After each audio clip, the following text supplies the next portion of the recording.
आज जागतिक आरोग्य दिवस आहे। आरोग्य दिवसाचं औचित्य साधून आज बँकेचे खातेदार आणि फॅमिली डॉक्टर म्हणून प्रसिद्ध असणारे डॉक्टर दिलीप देवधर आपल्या भेटीला आलेले आहेत। डॉक्टरांचं लौकिक शिक्षण MBBS पर्यंत झालं आहे। वेगळी गोष्ट म्हणजे त्यांनी जर्नलिझम पूर्ण केलेलं आहे। त्याचा फायदा त्यांच्या लिखाणामध्ये दिसतो। त्यांनी आरोग्य तेथे असे दर महिन्याचे ते मासिक चालवतात। 1987 सालापासून ते हे मासिक चालवतात। 430 अंक आजपर्यंत त्याचे प्रसिद्ध झालेले आहेत। फॅमिली डॉक्टर ही कन्सेप्ट आता लोप पावत चालले, पण डॉक्टरांसारखे अनेक काही डॉक्टर जे आहेत त्यांनी अजून ही कन्सेप्ट प्रत्यक्षात चालू ठेवलेली आहे। अनेक बँकेतल्या स्टाफचे ते फॅमिली डॉक्टर आहेत आणि चांगलं आरोग्य कसं राहावं किंवा डॉक्टरांच्या मदतीशिवाय चांगलं आयुष्य जगता यावं असा त्यांचा प्रयत्न असतो। अनेक लोक त्यांच्याशी फक्त बोलायला येतात, तर डॉक्टरांशी बोलल्यानंतर निम्मे आजार कमी होतात असं आजपर्यंतचा त्यांचा अनुभव आहे। डॉक्टरांचं सामाजिक काम मोठं आहे, पण जी कन्सेप्ट आपण लहान मुलांसाठी वापरतो तशीच एक कन्सेप्ट आहे वृद्ध लोकांसाठी। डे केअर सेंटर डॉक्टर चालवतात। त्यांचं जे क्लिनिक नारायणपेठेतलं आहे, पुणे मराठी ग्रंथालय समोरचं, तिथे ते डे केअर सेंटर चालवतात।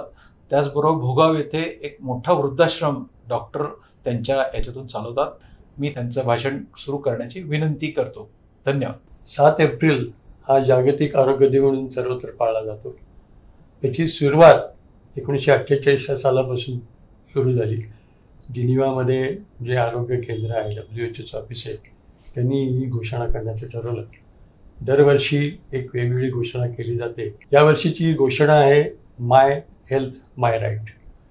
म्हटलं तरी घोषणा फार ऐकायला बरी वाटते, फार सोपी वाटते, पण अतिशय विवेक अशी आहे। कारण आरोग्य हा प्रत्येकाचा हक्क असला तरी तो मिळवण्याचा प्रत्येकाने सातत्याने प्रयत्न करणं आवश्यक असतं। त्यामुळे एक वैयक्तिक भाग हा फार महत्त्वाचा याच्यात आहे। शारीरिक आरोग्य, मानसिक आरोग्य, सामाजिक आरोग्य आणि आध्यात्मिक आरोग्य या सर्वाची जर जोड असेल तर त्या माणसाला चांगल्या तऱ्हेचं आरोग्य मिळू शकतं। आज आपण नेहमी आरोग्य म्हणजे आजार झाला की म्हणतो की माझा आरोग्य बिघडलं असं आपण म्हणतो। त्यामुळे आरोग्याची व्याख्या करताना असं म्हटलंय की जो स्वस्थ आहे त्याला आरोग्य लाभलं, पण ही अत्यंत व्याख्या परत अस्पष्ट अशी आहे। कारण मानसिकदृष्ट्या स्वस्थ माणसं सापडणं फारच अवघड गोष्ट आहे। आजार नाही म्हणलं की तो शारीरिकदृष्ट्या स्वस्थ आहे असं म्हणता येतं, पण मानसिकदृष्ट्या स्वस्थ आहे म्हणणं फार अवघड गोष्ट आहे। त्यामुळे मानसिक स्वास्थ्याची व्याख्या करणं ही फार अवघड आहे। त्यामुळे आरोग्य चांगलं लाभलं याचा अर्थ तो माणूस निरोगी आहे, याचा अर्थ त्याला आजार नाही, शारीरिक आजार नाही, म्हणून तो निरोगी किंवा त्याला आरोग्य लाभलं असं म्हणता येईल। पण आरोग्याची व्याख्या करताना it is a wellbeing, complete wellbeing of physical, mental, social and spiritual असं म्हटलं। तर हे सगळं आपण जर कव्हर करायचं असेल आणि त्याचा हक्क आपल्याला प्राप्त करायचा असेल तर प्रत्येक व्यक्तीने त्यासाठी प्रयत्न करणं आवश्यक आहे। तर शारीरिक आरोग्याच्या दृष्टीने बघायचं झालं तर आज सर्वात जास्ती जीवनशैली बिघडल्यामुळे आजार उत्पन्न झालेले आपल्याला दिसतात आणि हे सगळे सायलेंट किलर आहे। याला सिम्पटम्स किंवा लक्षणं फारशी सुरुवातीला दिसत नाही आणि ते मी आजार नाहीतच असं मानण्याची एक प्रवृत्ती समाजात दिसून येते की मला आजार नाहीतच, आणि त्यामुळे याची जी धोके उत्पन्न होतात ते लोकांना माहीत नसतात। साधारणपणे आयुर्वेदात कुठल्याही आजाराचे 3 प्रकार वर्णन केलेले आहेत। एक साध्य आजार, एक कष्टसाध्य आजार आणि एक असाध्य आजार। तर साध्य आजार म्हणजे जे बरे होतात ते, जे कष्टसाध्य आजार आहेत ते पथ्य पाणी आणि औषधं यांनी नियंत्रणात राहतात, पण ते पूर्ण बरं होत नाही। कंट्रोल आणि क्युअर यातला मला फरक लक्षात घ्या। कंट्रोल म्हणजे नियंत्रणात ठेवणं आणि क्युअर म्हणजे पूर्ण बरं होणं। तर हे कष्टसाध्य आजार म्हणजे जे नियंत्रणात आपल्याला ठेवता येतात असे आजार, जे जीवनशैली बिघडल्यामुळे होतात आज आपल्याला पाहतो। आणि तिसरा जो प्रकार आहे ते असाध्य आजार, म्हणजे जे कधी बरे होत नाही, औषध दिल्याने सुद्धा अशी स्टेज येते की ते बरे होत नाही।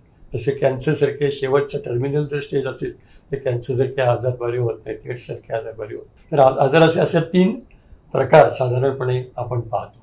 आता आपल्याला मुख्यतः आज जो सर्वात आपल्याला चर्चेचा विषय आहे तो म्हणजे जीवनशैली बिघडल्यामुळे होणारे आजार।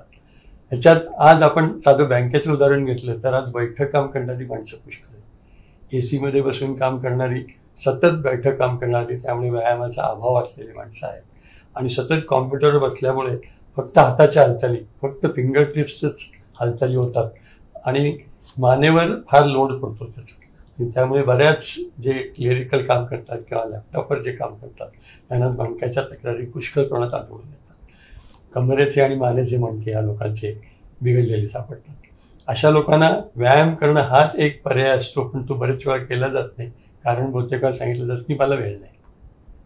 वेळ नाही हा एक्सक्यूज फार सोपा असतो, पण मी असं नेहमी म्हणतो की जो माणूस सर्वात बिझी असतो त्यालाच वेळ शोधता येतो. असं एक छान वाक्य आहे की बिझिएस्ट पर्सन कॅन फाइंड टाईम.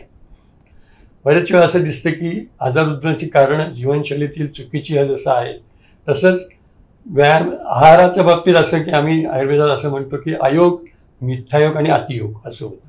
अयोगचा अर्थ काही न करणे, म्हणजे व्यायाम अजिबात न करणे हा अयोग झाला. व्यायाम चुकीचा करणे किंवा जास्ती करणे हा मिथ्यायोग झाला. आणि अतिव्यायाम करणं हा अतियोग झाला. एक्झरसाईज आणि एक्झर्शनमधला फरकच काय लोकांना कळत नाही. कोणाला व्यायाम करायला सांगितलं एकदम दुसऱ्या दिवशी जास्त 2 वेळा परत जड आणि तिसऱ्या दिवशी बंद कर असा प्रकार दिसतो. व्यायाम करण्याची सुद्धा एक पद्धत असते. हळूहळू वाढवून ठराविक लिमिटपर्यंत जाऊन त्याच वेळेला थांब. आणि कधी रोजचा व्यायाम करताना कधी थांबणं हे सुद्धा कळायला पाहिजे.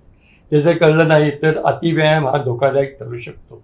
आपण नेहमी ऐकतो की व्यायाम करतानाच एखाद्याला कार्डियाक अरेस्ट केला किंवा व्यायाम करण्याचा घरी आला आणि पडला असं आपल्या लक्षात येते. अतिव्यायाम करण्याचे प्रकार आहेत किंवा व्यायाम करण्यापूर्वी योग्य ती काळजी न घेतल्यामुळे असं उद्भवू शकतं. आहाराच्या बाबतीत सुद्धा मिथ्यायोग म्हणजे गरम गार खाणं, सारखं जंक फूड खाणं हा मिथ्यायोग आहे. आणि अतियोग म्हणजे अति खाणं किंवा अतिव्यायाम करणं हे 3 प्रकार जे आहेत याच्यामुळे आजार उद्भवतात साधारणपणे. त्यामुळे याच्यातला सगळा मधला मार्ग म्हणजे सम्यक योग असं आम्ही म्हणतो. मधला मॉडरेशन इन एव्हरीथिंग. आणि एक गोष्ट लक्षात ठेवली पाहिजे की कष्टसाध्य आजार हे आजार बरे न होणारे आहेत कुठल्याही पॅथीच्या उपचाराने. हे आपण लक्षात घेतलं पाहिजे. ब्लड प्रेशर, डायबेटीस, हृदयविकार, स्पॉन्डिलोसिस हे आजार कायमचे कधीच बरे होत नाही कुठल्याही पॅथीच्या उपचाराने. त्यामुळे प्रत्येक व्यक्तीची जबाबदारी असते डॉक्टरपेक्षा सुद्धा अधिक की ते आजार नियंत्रणात ठेवणं हे त्या व्यक्तीचं काम असतं. आजार काय आहे, त्याचं स्वरूप काय आहे, त्याचे धोके काय हे सर्व आपण नीट लक्षात घेतलं पाहिजे. बरेचशी लोक आजार स्वीकारायलाच तयार नसतात. तुमचं ब्लड प्रेशर वाढलं असेल मला मला तर काय होत नाही असं म्हणतात. किंवा तुमची शुगर वाढली, मी मागच्या काही 15 वर्षात गोड खाल्ल्यामुळे माझी शुगर वाढली असेल अशी कारणं एक एक्सक्युजेस सतत देण्याचा लोक प्रयत्न करत असतात. कारण त्यांना काही होत नसतं कारण.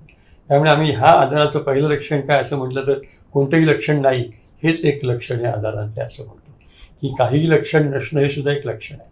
त्यामुळे किंवा आम्हाला काही लोक म्हणतात की मी योगा करते, मी व्यायाम करते, मला आजार झालेच कसं. तर योगा किंवा एक्झरसाईजचा हेतू हा आहे की हे व्यायाम झालेच तर ते उशिरा व्हावे किंवा झालेच असतील तर ते नियंत्रणात राहावे असं आहे. कारण योग करण्यामुळे किंवा एक्झरसाईज करण्यामुळे तुमचे आईवडील तुम्ही बदलू शकत नाही. ही वडिलोपार्जित आपल्याला देणगी मिळालेली असते ही आपण एक इस्टेट म्हणून मान्य केली पाहिजे. ते लाईफस्टाईल डिसीजेस असे बहुतेक हे आजार आहेत की आपण हे आपले सोबती म्हणून त्यांना मानलं पाहिजे. तरच ते आजार तुम्ही नियंत्रणात ठेवू शकता आणि या आजारात तुम्ही सर्वात चांगले डॉक्टर असू शकता. 16व्या शतकात रामदास स्वामींनी अशी एक ओवी लिहून ठेवली आहे जी आजच्या काळात सुद्धा उपयोगी पडते. हे सगळ्यांनी मान्य केलं पाहिजे की रामदास स्वामी असं त्या काळी म्हणले आणि त्यांनी मूर्खांच्या लक्षणात ते सांगितले विशेषतः म्हणतो.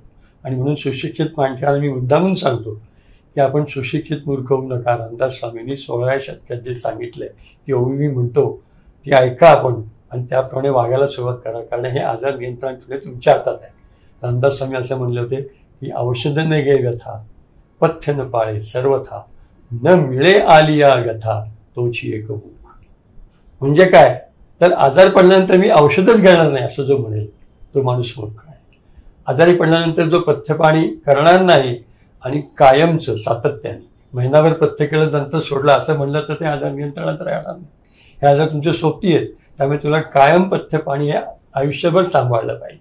आणि हे जर तुम्ही केलं तर तुम्ही आजार असून सुद्धा पुढची 30-40 वर्ष चांगल्या प्रमाणे क्वालिटी ऑफ लाईफ हे आजार असून सुद्धा जगू शकता.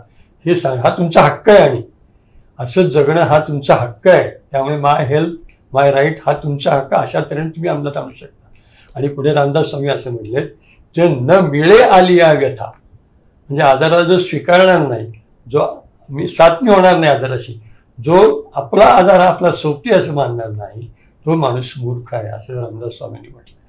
म्हणून आजच्या काळात आपण पाहतो की बरेचशी लोक आणि दुर्दैवाने सुशिक्षित लोक हे आजार झाले तर मला नाहीतच असं म्हणायला तयार असतात. स्वीकारायची एक वृत्ती त्यांची नसते. तुम्ही आजार स्वीकारा म्हणजे त्याच्याकडे बघण्याचा दृष्टिकोन तुमचा पॉझिटिव्ह होतो. आणि हे आजार असले तरी सुद्धा तुम्ही तुमचं पुढचं आयुष्य 25-30 वर्ष क्वालिटी ऑफ लाईफ हे आजार असून सुद्धा जगू शकता. हा तुमचा हक्क आहे आणि हा हक्क तुम्ही आपल्या आचार पद्धतीने आणि आचारसंहिता पाळून मिळवला पाहिजे. या निमित्ताने जागतिक आरोग्य संघटनेच्या निमित्ताने माय हेल्थ माय राईट हा असा आपण आपल्या तऱ्हेने अंमलात आणू शकतो असं मला वाटतं. सर्व बँकेच्या लोकांनी हे सर्व पथ्य पाळून आपला आहार नियंत्रणात ठेवा. मला माहिती आहे बैठकाम असल्यामुळे आपल्याला आजार होण्याची शक्यता आहे आणि पहिल्या पिढीतील लोकांना आजार झालेले असतील ते नवीन पिढीतील लोकांना लवकर होतात हे आपण लक्षात घ्या, कारण आपली लाईफस्टाईल. त्यामुळे आजार आहे ते मान्य करा, स्वीकारा, याच्याकडे बघण्याचा दृष्टिकोन बदला. हे आजार सोबती म्हणून म्हणा, तुम्हीच तुमचे चांगले डॉक्टर होऊ शकतात आणि तुमचा हक्क आहे की आपणच आपले चांगले डॉक्टर होणार. माय हेल्थ माय राईट अशा तऱ्हेने आपण अंमलात आणू. जनता सहकारी बँकेचे हे 75 वर्ष चालू आहे. त्यामुळे सर्व कर्मचाऱ्यांचे पदाधिकाऱ्यांच्या निमित्ताने मी अभिनंदन करतो आणि त्यांना शुभेच्छा देतो.